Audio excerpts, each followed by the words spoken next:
Evangelho de São Lucas, capítulo 9, versículo de 28 a 36. Jesus levou consigo Pedro, João e Tiago e subiu a montanha para orar. Enquanto orava, seu rosto mudou de aparência e sua roupa ficou branca e brilhante. 2 homens conversavam com ele. Eram Moisés e Elias. Apareceram revestidos de glória e conversavam sobre a saída deste mundo que Jesus iria consumar em Jerusalém. Pedro e os companheiros estavam com muito sono. Quando acordaram, viram a glória de Jesus e os 2 homens que estavam com ele. E enquanto esses homens iam afastando, Pedro disse a Jesus: Mestre, é bom ficarmos aqui. Vamos fazer 3 tendas, uma para ti, outra para Moisés e outra para Elias. Nem sabia o que estava dizendo. Estava ainda falando quando desceu uma nuvem que os cobriu com sua sombra. Ao entrarem na nuvem, os discípulos ficaram cheios de temor. E da nuvem saiu uma voz que dizia: Este é o meu filho, o eleito, escutai-o. Enquanto a voz ressoava, Jesus ficou sozinho. Os discípulos ficaram calados e naqueles dias a ninguém contaram nada do que tinha visto. Meus amados irmãos, é festa da transfiguração do Senhor.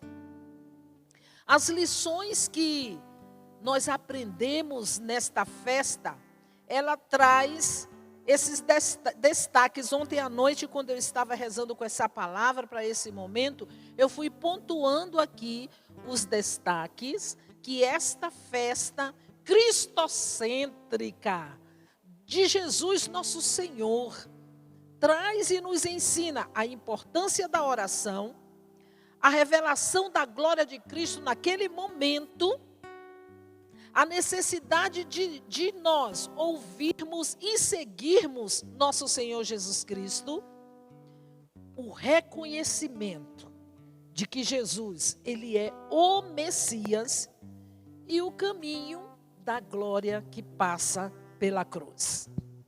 Meus amados irmãos, Jesus, ele sobe para orar. Sobe a montanha.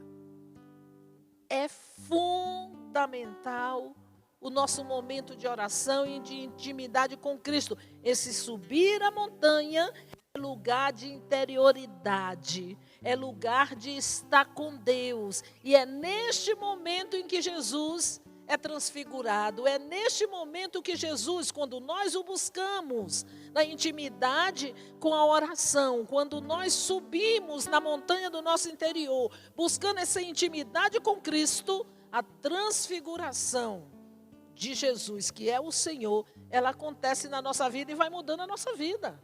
É essa experiência de vida de oração que nós precisamos trilhar diariamente. Buscar, cavar o tempo não é o espaço da mediocridade do resto ou do pouco que nós temos. Mas é a gente buscar, porque quem cava, não cava de qualquer jeito.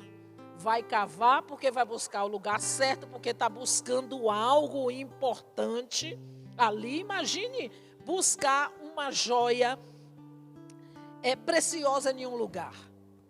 Primeiro vai, examina, detecta que está ali, vai com todo cuidado. Esse é o caminho de subir a montanha que esse evangelho nos ensina, porque a revelação da glória de Cristo, que é o Senhor, se manifestou naquele momento ali.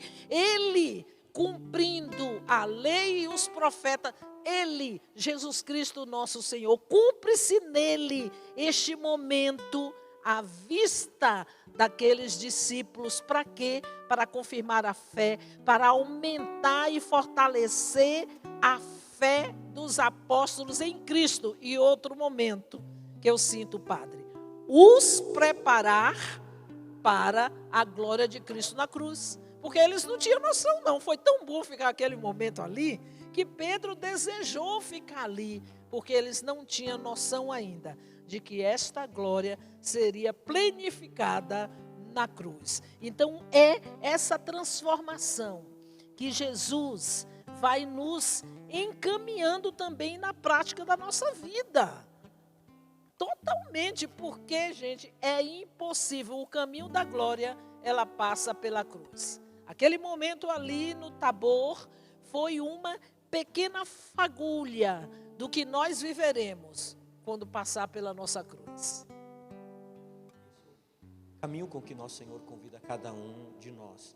São Lucas é um dos evangelistas que traz uma singularidade, que é Jesus que sobe para orar.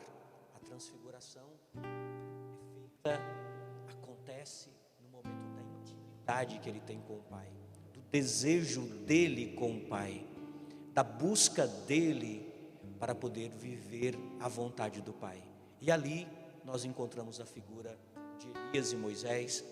Moisés, que representa a lei, a palavra, toda a revelação de Deus para a vida, e Elias, os profetas, aqueles que testemunharam, aqueles que abriram caminhos, e os discípulos ali, aqueles que já estavam abrindo os seus olhos para aquela glória que parecia oculta, agora é uma glória revelada, e que ela será totalmente consolidada na cruz. Os discípulos têm medo da cruz, têm medo de Jerusalém, e Pedro vai dizer: Senhor, nós queremos ficar aqui, vamos armar uma tenda. E a tenda lembra aquilo que os judeus viveram no deserto, onde a Shekinah, a glória de Deus, habitava ali dentro. E Pedro queria permanecer naquela glória, Pedro queria permanecer naquele amor. E veja, também é o nosso desejo, quando nós experimentamos a glória de Deus, a graça de Deus, e nós precisamos pensar que temos que descer para Jerusalém, né, Antonieta? As Jerusaléns que nos esperam, tão difíceis, que nós precisamos caminhar, que nós precisamos entrar, que nós precisamos viver, mas entendendo que somos a habitação desse Deus, dessa nuvem que nos cobriu e nos chama de amados. O amado ali escuta a voz do Pai. Eu acho que isso é um dos temas mais importantes para falar de uma vocação. Sem dúvida. Porque é a glória do Senhor que nos reveste. Nós carregamos o mistério de Deus e só podemos dizer para o mundo: somos amados, eleitos, escolhidos por Deus. Eu penso, Padre, também muitas vezes, como Pedro, eu imagino que Pedro também esteve nessa posição, como eu estou nessa posição agora, com entendimento curto diante do Shekinah e da glória de Deus. Porque nós queremos, naquele momento que a gente está na oração, que muitas vezes a gente até se exalta, é tomado pela canção que nos conduz e tudo mais, e a gente quer ficar ali, porque sente que é bom, e é bom, de fato é bom, mas não se compara com o que nós vamos viver no céu. Só que, para viver isso que nós desejamos no céu, não tem outro caminho do que a cruz. Por isso que esse momento, gente, e Lucas, como o senhor falou, é o único que vai dizer o assunto dessa conversa, porque Marcos mais Mateus, eles não citam, mas o evangelista Lucas vai dizer do que se trata esta conversa. É claro aqui no texto bíblico, quando ele vai falar que, apareceram revestidos de glória e conversavam sobre a saída deste mundo que Jesus iria consumar em Jerusalém. O êxodo de Jesus. O êxodo de Jesus.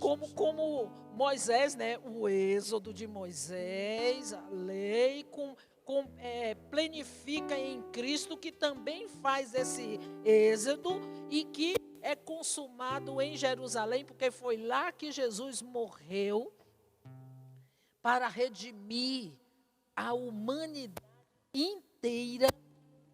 Naquele momento, a conversa, meu Deus, eu fiquei imaginando, eles ouviram a conversa, mas não entenderam. Conseguem compreender que o Messias, aquele que realiza sinais, iria para a cruz, para o sofrimento, para o lugar da maldição, para o lugar que era visto uma das piores condições que um homem poderia viver, das maiores iniquidades. Eles não poderiam pensar que o mestre poderia chegar aí. Mas veja, Jesus é como esse Moisés, que recebe esse amor, essa declaração de filiação no monte, e que depois caminha no seu deserto, porque entra também numa Jerusalém que é um deserto de pessoas que não creem, de pessoas Exatamente. que não querem reconhecer a glória de Deus em Jesus. E ele vai até a cruz como ovelha muda ao matadouro. São Lucas apresenta esse Jesus que é como um servo sofredor, que carrega sobre si as nossas dores. Que vai ser sacrificada de fato. Totalmente, por amor. E não é diferente. Não é diferente. Quem quer passar pela cruz? Ninguém. Nós queremos a glória sem a cruz, só que não tem essa possibilidade. Nós não temos essa opção. Nós não temos esta opção. Isso não é masoquismo. Nenhum. Mas é um mistério. É aprender a ofertar o dia a dia. É aprender a colocar no Senhor as alegrias, as tristezas, os sofrimentos, tudo aquilo que nós passamos de bom, não tão bom, mas ofertar. Porque ofertar dói. Ofertar dói. Nós queremos ofertas de gratuidade e que faz bem, não é verdade? E toda oferta requer renúncias. Exatamente, toda oferta requer renúncia. Eu não tenho dúvida, hoje, quarta-feira, dia da providência na Canção Nova, aquela doação que você faz para ajudar a obra, você renunciou a alguma coisa para poder dar. Porque meu pai fazia assim, já separava como se fosse a conta da água de luz, que não pode ficar sem pagar porque é cortada. Mas a fidelidade e o amor era tão grande que já separava ali para ofertar, para não faltar. E todos os que fazem isso vivem desta forma. Eu trabalho no clube da evangelização e fico edificada com os testemunhos das pessoas que ajudam essa obra e que faz essa oferta, e muitas vezes daquilo que não tem. Porque ofertar dói e ela custa renúncia, como Cristo renunciou a sua dívida, aquilo que ele é por excelência, porque Jesus é o Messias, ele é Deus, ele não olhou essa condição, mas ele entregou e ofertou a Deus tudo pela salvação da humanidade por amor. Que misericórdia! Explica-se a misericórdia, padre. Nós sempre falamos, Antonieta, que a misericórdia é esse debruçar de Deus sobre a nossa fraqueza, a nossa miséria. É um olhar que não é indiferente. Na Sagrada Escritura, a compaixão nunca vem desassociada do verbo olhar. Ele olha, ele vê e se enche de compaixão. Eu penso, sabe, padre, que às vezes a gente não compreende o que é a misericórdia, porque é descer, como o Senhor falou, na miséria lá do outro. Deita, se despoja, só não vou deitar no chão, eu já fiz isso, mas não vou fazer isso agora não. Deita lá na miséria do outro, se lambuza na miséria do outro e tenta levantar, ajudando o outro que está na miséria. Foi isso que nosso Senhor fez conosco. Se esvaziou, se aniquilou completamente. Quantas pessoas que compreendem a renúncia quando vive a fidelidade às pequenas coisas. Você falava do seu pai que separava as pequenas coisas para ofertar. quantas pessoas nesse dia da providência está separando coisas pequenas.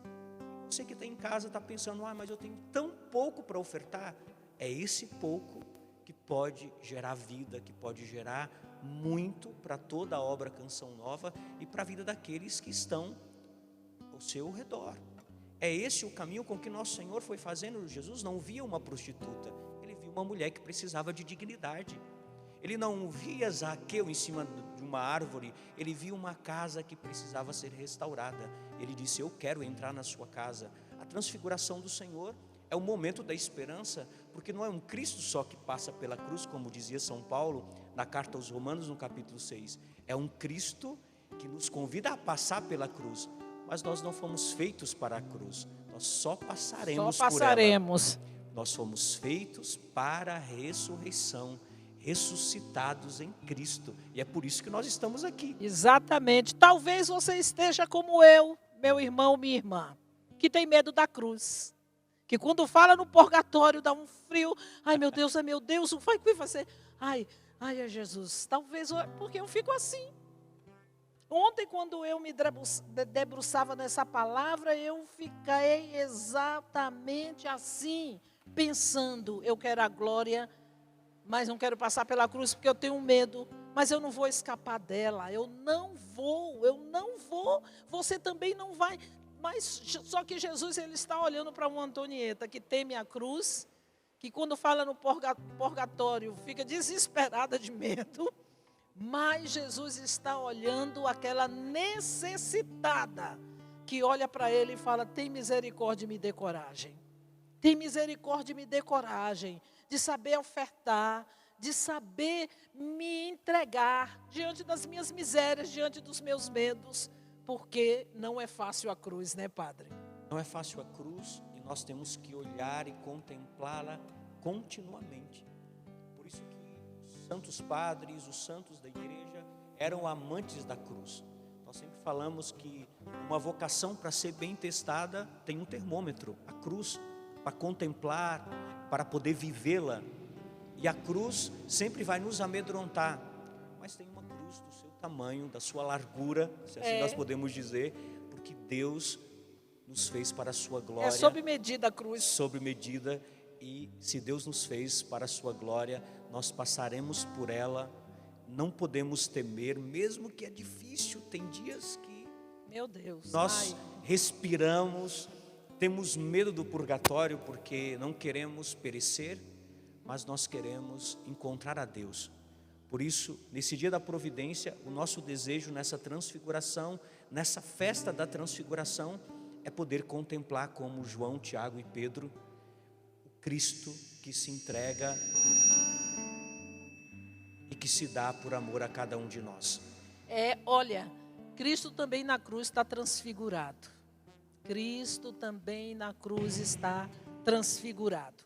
Eu ganhei do padre Fernandinho, fundador da comunidade Cenáculo em Franca. Ele é um artista também, ele pinta o Cristo realista que nós chamamos. Então eu tive o privilégio de ganhar um Cristo com a pintura realista, o crucificado, e coloquei na entrada da sala lá de casa. Quando os meus netos entraram, vovô, eu falei, ele ficou pior do que você está vendo. Ele ficou pior do que você está vendo. Mas não tenha medo de olhar. Não tenha medo de olhar, porque quando nós olhamos para o Cristo crucificado, brota em nós a esperança. Foi por mim. Que amor é esse? Que eu não consigo medir, mas foi por mim. E fui ensinando para meu neto que foi por ele. E quando nós olhamos para o Cristo transfigurado na cruz, como ele estava no monte na sua glória, eu olho, é como o padre falou, que eu vou passar, mas por trás dela tem a glória que não terá mais esse sofrimento, nem dor, nem choro.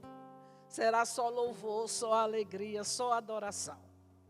Nós somos chamados também já nessa terra, como dizia Chiara Lubick, fundadora do movimento dos focolares, ela dizia que muitas vezes nas nossas relações, na nossa vida, nós viveremos com o outro como ressuscitados, mas por trás dessa ressurreição tem uma crucificação. A mim, o Cristo crucificado; ao outro, o Cristo ressuscitado. Porque nós encontramos esse Cristo que é a nossa esperança, que não decepciona. E quantos momentos da nossa vida nós vamos precisar viver dessa forma?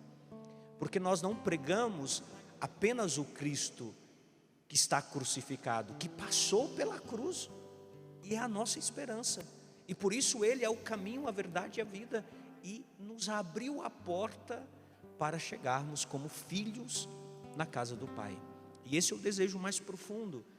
A cruz muitas vezes nos amedronta, porque tem muitas pessoas que dizem: olha, já estão pregando a cruz, são masoquistas, só falam de sofrimento. Não, nós falamos de um caminho real, realista do discipulado. Para sermos discípulos do Senhor, precisamos caminhar com Ele, e Ele passou pela cruz, e nós passamos porque amamos a Ele e porque Ele nos ama.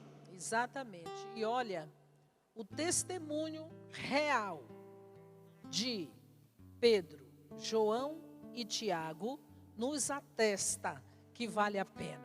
Porque, tirando João, que não sofreu o martírio, Pedro e Tiago, porque experimentou o Tabor, foi e experimentou a transfiguração da cruz e a transfiguração da glória.